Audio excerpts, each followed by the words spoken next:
రాముణ్ణి కొలిచినావమ్మా నిత్యం పూజలే చేసినావమ్మా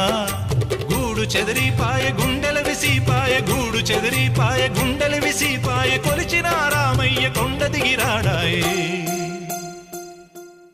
వందనాలమ్మా అమ్మా వందనాలమ్మా